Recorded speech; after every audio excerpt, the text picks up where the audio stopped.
I joined a band in Chicago called Chevere de Chicago, and we have a wonderful album out called Secret Dream. And the band has kind of disbanded due to some health problems of some key members of the band. But as a result of playing in that band, I got asked one night to sub for the great departed Argentinian pianist Jorge Dalto with Tito Puente and the Latin Jazz All-Stars. And it was a last-minute thing that they called me that afternoon. And I went down there with no rehearsal, no sound check. I just walked in, and Tito stuck a pair of headphones on my head and said, "This is the first tune. Here's the chart." I said, "No problem, cool. What about the rest?" He said, "Just like standards and stuff, no charts." Wow. Like, oh, okay. And it was like a dream, man. It was just so wonderful.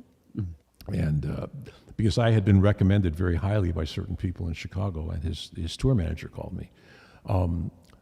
Jimmy Frasora was his name.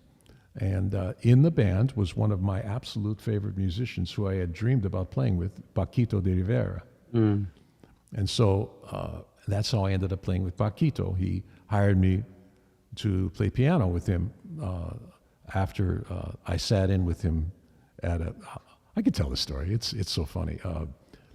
I saw his name on a marquee playing at a club on my way home from a gig. I was wearing my tuxedo. I was playing some sort of jobbing date, And I said, "Oh, I got to go and see Paquito. I don't care. I'll leave all my stuff in the car. If it's stolen, I don't care."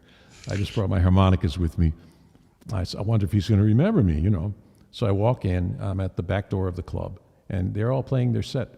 And they're playing a tune, And he looks up and he goes, "Levy, come up to the stage." I said, "Oh, okay." He said, "Take a solo." Rip out my harmonica. I play a solo, whatever tune it was. I don't remember. It's "Take a cadenza," It's like, "Okay, I'll take a cadenza." "You're hired." It's like that. Wow. It was basically that, and it was when he didn't want to. Couldn't get his favorite piano players from New York to fly out to Chicago to play gigs, and he'd hire me here and then on the West Coast, and then eventually a tour of Europe. And I recorded with him on harmonica on 2 tunes on an album called Explosion, which is an amazing album. Wow. But that's where I got my baptism of fire. It was a combination of playing Brazilian music and Afro-Cuban music and bebop.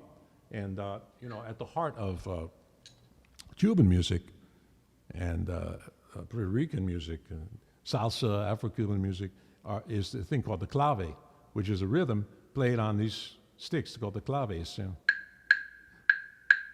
That's rumba clave, 1 and 2 and 3 and 4, and 1 and 2 and 3 and 4. That's just one way to count it. And then there's the son clave, the 2/3 son clave. Bop, bop, bop, bop, bop.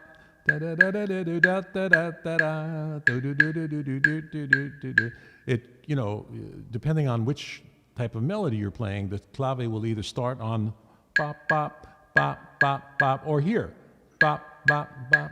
And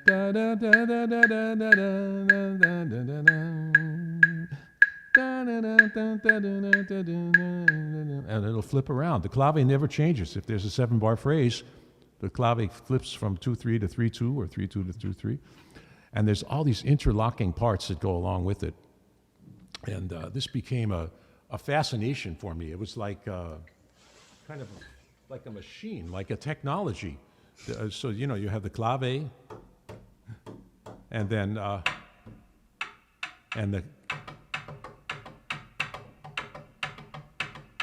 the cascara, and then there's the tumbao, the bass line.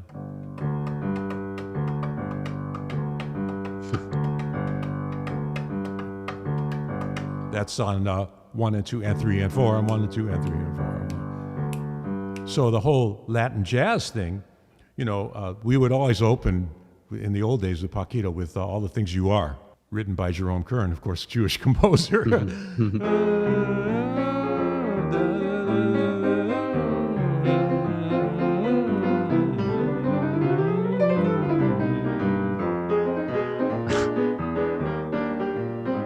That's I'm playing the bass part right now. Wow. So, and that's the whole Latin jazz thing, and then we'd go into swing, and we'd play it as a samba.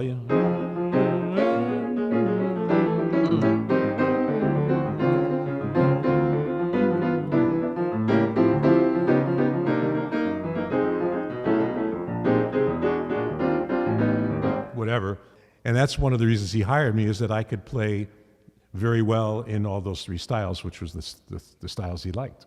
Wow. And so I got into this, and it turns out, Paquito told me when he moved to New York, he defected from Cuba, moved to New York, and he played these gigs. At first, he had these like dance hall gigs. He said, some incredible dancers. He walked up to one guy, started speaking to him in Cuban Spanish, and the guy went, I don't speak any Spanish. He said, all the best dancers were Jews. It's because the Jewish people in New York, they loved Latin music, and they had all the best bands, Tito Puente and Xavier Cugat, the society-type bands and the real bands, and Eddie Palmieri, and everybody would play at these resorts in the Catskills. Really? Yeah. Wow. Yeah, and the cha-cha-cha was really popular when at bar mitzvahs. People would always dance the cha. They called it the cha-cha. The Cubans, cha-cha-cha.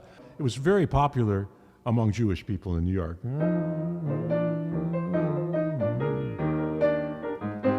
Yeah.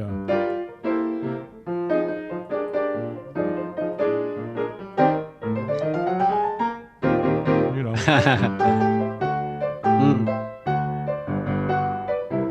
But, this is Cuban music, but it seemed like Jewish people just they flipped over it. So I started playing it, obviously on piano, but also on harmonica.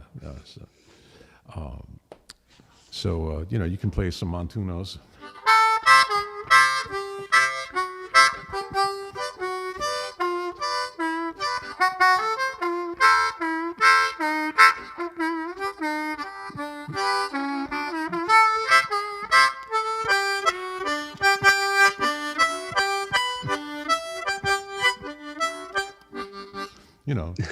Piano stuff can be done on the harmonica if you think about it.